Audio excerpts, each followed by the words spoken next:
Something you're never really prepared for in life is getting into a relationship and really understanding what that relationship means. I've been through some very difficult things growing up. However, what you learn is every encounter that you have in a relationship, it's really meant to help you discover more of yourself. But a lot of times we put our focus on an individual. But that individual, when it matters the most, in most cases, they're not there for you. And it could be a very challenging thing when you're going through something and the one person you think would be there for you isn't there.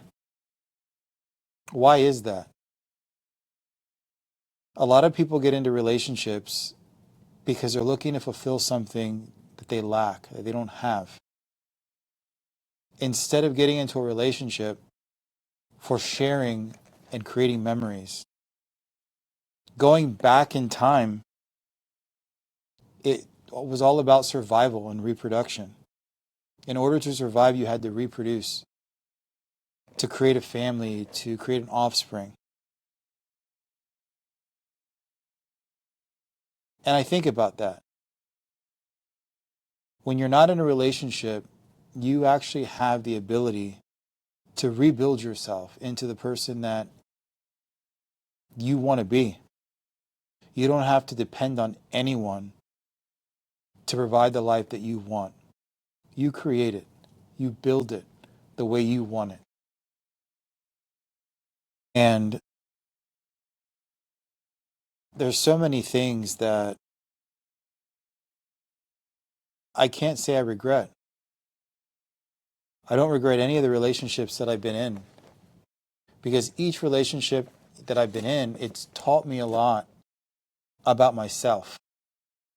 And when you get to that point to where you hit what they call rock bottom, it's a very painful place to be. Very painful. Because when you lose everything, your identity goes along with it. Your whole essence of who you are is taken from you. At least that's what it feels like. There might be moments where you're laying in your bed during those times and you don't want to get up. You may be praying to not wake up the next day. You don't want to talk to nobody. You don't want to go out anywhere. You literally don't want to talk to yourself. You just want to lay in silence.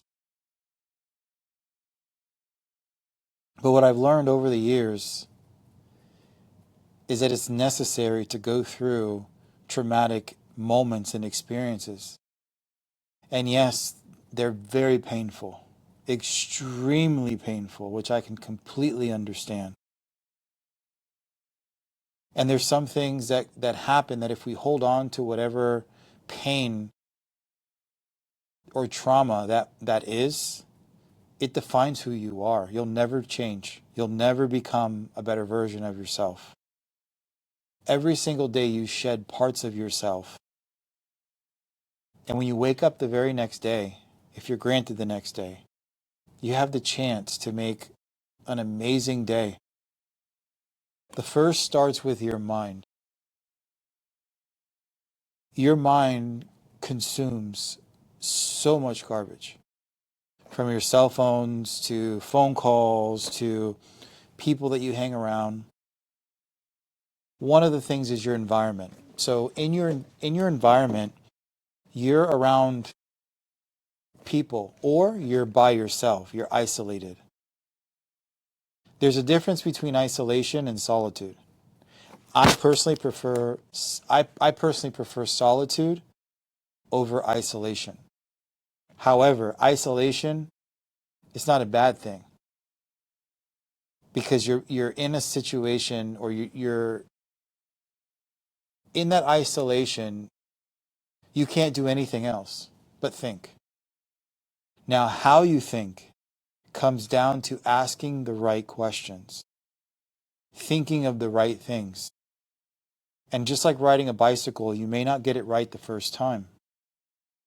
But the more you sit there and you ponder and you think, you start thinking of things that you never would have thought of when you're isolated. But it all goes back to your mind. What has it been conditioned to do, to think? When you're negative thinking, intrusive thoughts.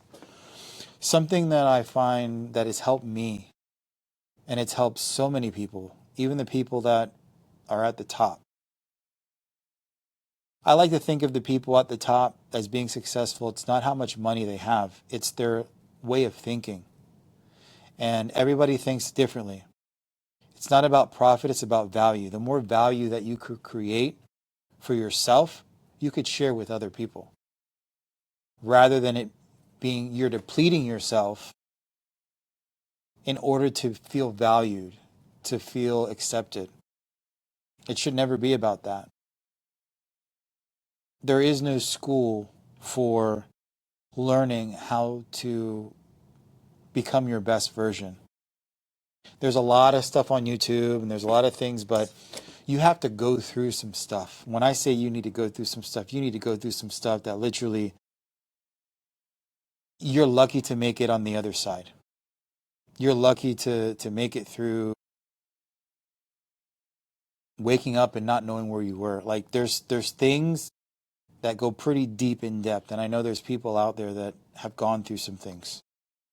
But it hasn't, and don't let it define who you are. Because I did at one point. And my whole life completely, I became numb. It felt like something left me. And I've been waiting for it to return back. It's when you have that drive, you have that passion, you can spend hours and hours and hours doing something that you really enjoy, that means something to you. And when you find whatever that is, it's like they call it flow state. Some call it the genius state. I think of Einstein, and I think of the inventors. The flow state that I would pretty much say is when you find something that you're so passionate about, you get lost in. That's what I'm talking about. It could be anything. But a lot of times we're stuck working backwards. Well, what does that mean, working backwards? Well, we're looking to make money and finding ways to make money. And for some, it's becoming rich. Do you need to be rich to have a rich tasting cake? Have you ever had a piece of cake that when you tasted it, it felt almost illegal to even be consuming it? It was that good, and you were addicted. That's rich. But it didn't break the bank. Rich is a state or a condition.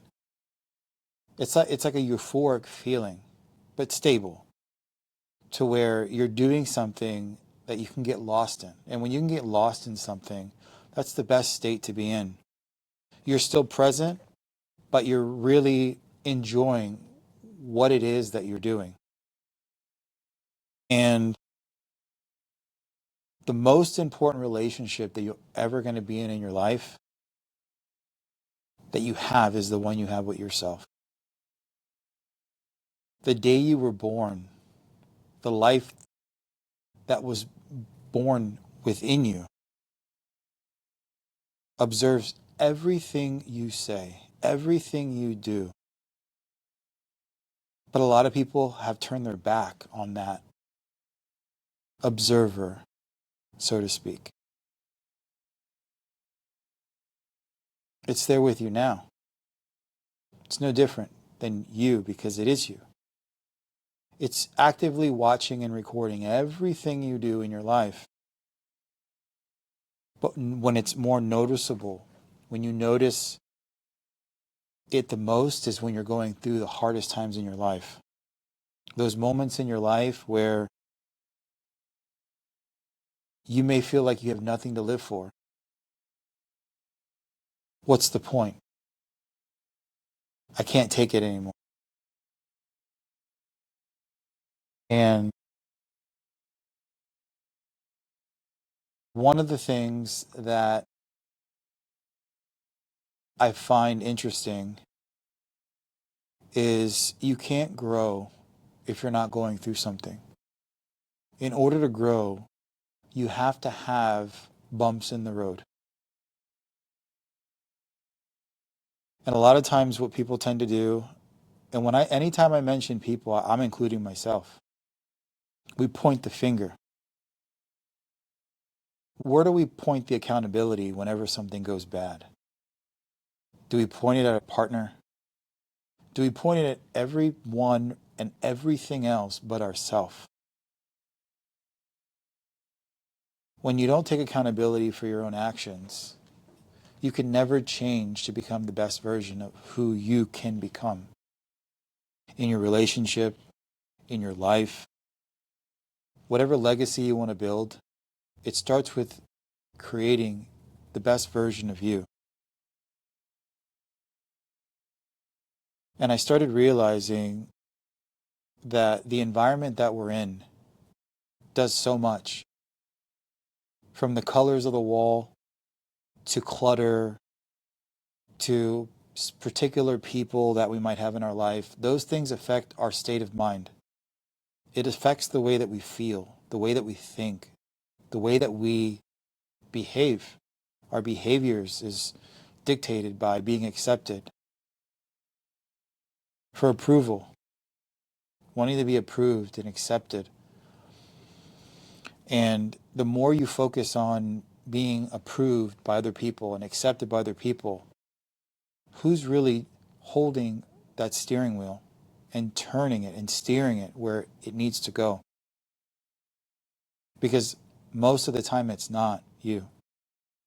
But if you're aware of you, then you have control of that steering wheel.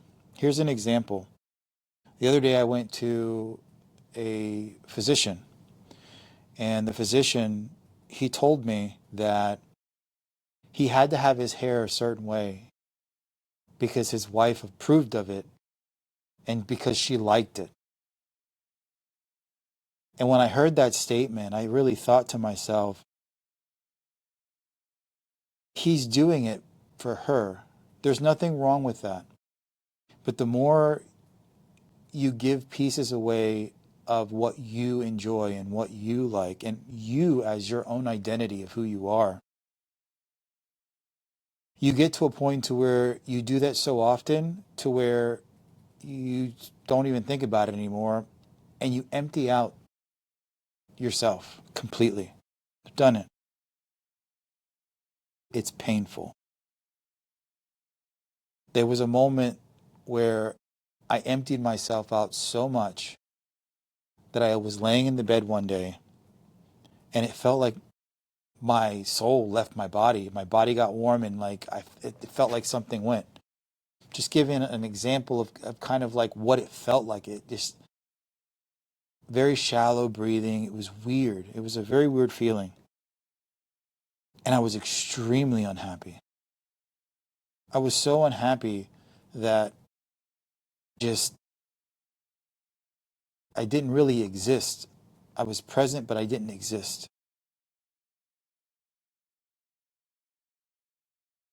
And that was the time that I got a divorce.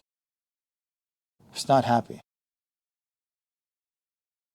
It doesn't make sense to be in a relationship with someone if they don't value you the same way you value and respect them. Why? Why even bother being in a relationship?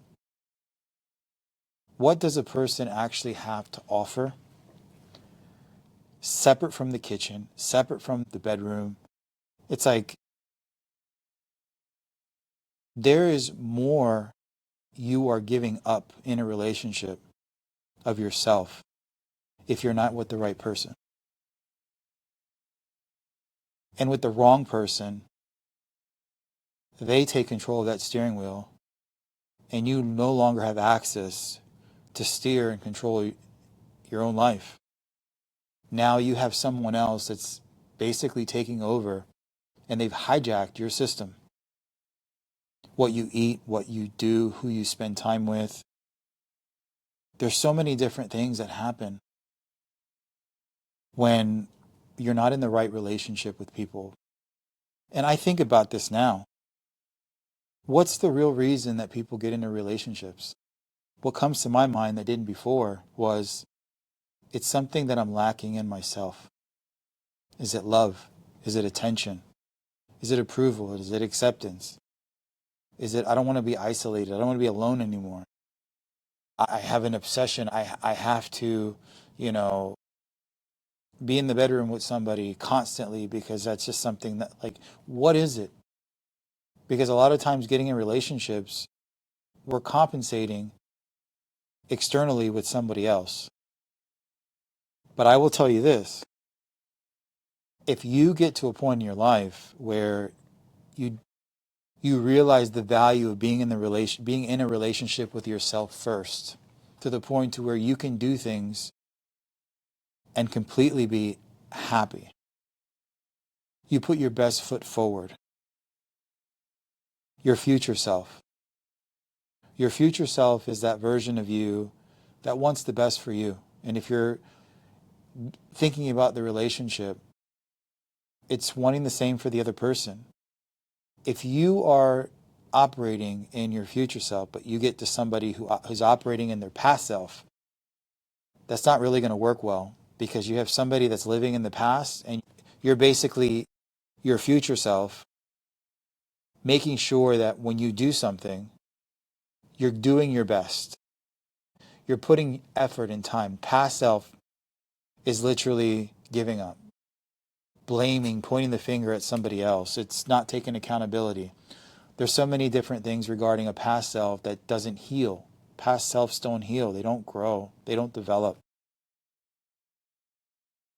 They're dying slowly inside. And they're looking for somebody that's in their future self, that's growing, that's thriving, that's creating a life for themselves.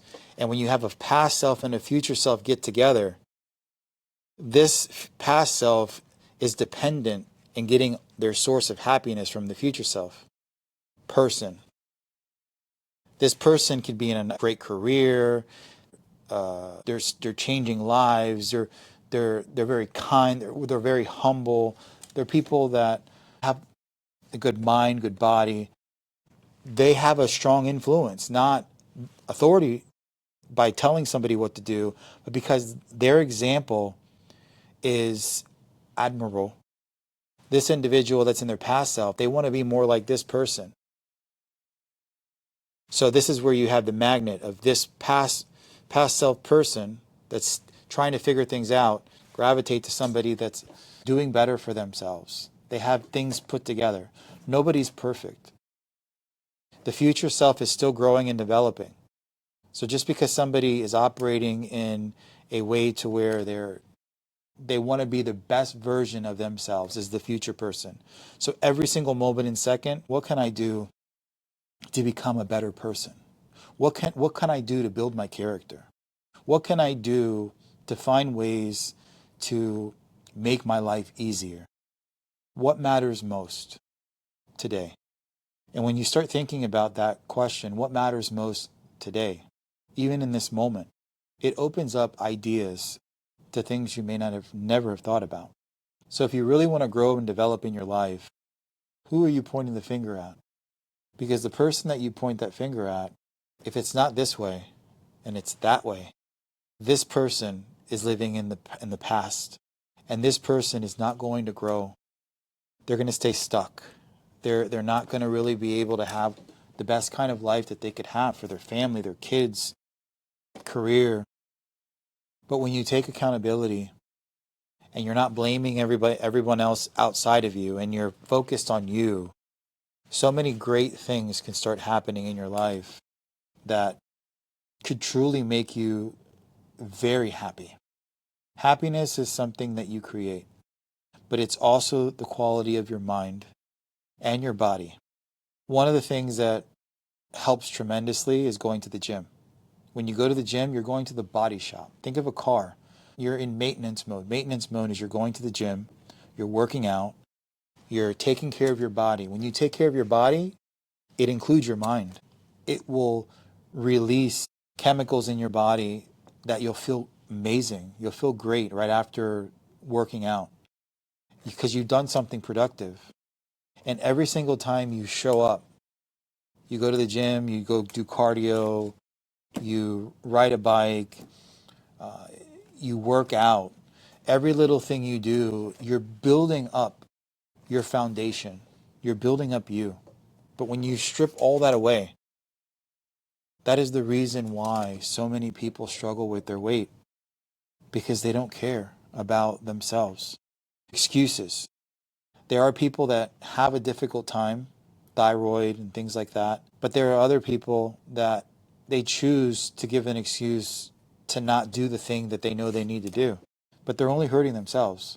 I was that person, so I'm speaking for myself as well. I went up in weight, 300 and some pounds. I was so big, I had a hard time breathing. I was very unhappy. And I got to the point to where I couldn't even function in the day that I had to. When I hit a certain amount, I was up in the 300s. I had to do something. I had changed the way I eat. I started doing treadmill. I started doing exercise. That happened 2 times in my life where I got really fit. And then all of a sudden, I went all the way back to where I was before. I would give the excuse, oh, I'm bulking, or say something. It was giving an excuse. But deep down, I knew I could have done something to put myself in a better position to take better care of myself. And one of the things that I also notice, and this is even in relationships, because a lot of people want to be in a relationship, and the person that you're with, if they don't care about their body and they don't care about their mind, then 9 times out of 10, it's going to affect you too. They're going to cook food. They're going to eat the way they eat. And you're going to notice it's going to start affecting you. I've seen it. It's happened to me too. Best cook in the world. Man, and then all of a sudden I put on so much weight. I didn't want to tell the person I didn't want to eat their food. It was that good. And why wouldn't I eat it? Or they would constantly go out to eat. I'm with them, so we're going out to eat. That's where there's compatibility. When you're with somebody, what is their state of mind? How do they think? Are they somebody that really want to better themselves? Or do they want to just live life and destroy themselves? It's definitely something to think about and consider, because time isn't forever. You're here today, gone in seconds. You just don't know when your time is. I've lost quite a few people in my life that meant a whole lot to me for various reasons. It's hard. It's hard when they don't take care of themselves and they know they have a medical condition, and all of a sudden they're not following protocol and they're not doing what they need to do, and they're eating terrible. And then all of a sudden you find out that they're in the worst state. They're at the hospital, ICU. People don't know if they're going to make it or not. It's definitely a big thing. But everything that I'm talking about today is all relating to identity. Our identity is tied into everything that we do, everything that we touch, everything that we own. Identity is everything that has a tether to you in your life. Everything. And in order to actually have freedom from a lot of those things, you have to cut the strings. You cut the cords. Think of cell phones. You have bad relationships with certain people. You don't have certain friends that are not the best friends. If you want to lessen your load and lighten the load in your life, it's getting rid of those relationships that's just not serving you. And when I'm saying serving you, I'm saying it in the most humble way. They're doing more damage and more problems than good. There's those types of people to where you could be going through something and they're not there for you, but then when they're going through something, you're there for them. You could tell the hesitation in their voice that they don't want to hear what you have to say because they're bored. They don't care. You can tell. But then when you're on there, it's like you're gung-ho and you're excited because you're helping them out and you're being there for them, but then they're not there for you. Those are the people that are wasting your time. You're giving your time away for somebody that's not giving you the same value back, at least being fair. Time is something that you don't get back. Every moment, every second, every hour is gone. You can't go backwards. So think about that today. Where you stand with your life, with the people that are there. If you have those people in your life that truly care about you, they love you, they show up more, but you're not in debt to them. Meaning that like if they weren't there, you're a nobody. Like you're dependent, you're solely dependent on other people. Because if you're solely dependent on another person, you have a huge surprise coming. It's just like people that are married or in relationships where one person works. There is no safety net. There is no security. You have one person that's making the money and the other person that's not. If the person making the money gets sick, debilitated, like what happened to an aunt in the family, making great money, had an amazing career, worked on one of the biggest projects, World Trade Center. She was one of the project managers. And then one day she had a medical incident and she couldn't work ever again. She couldn't work. She couldn't speak, couldn't talk, couldn't do nothing.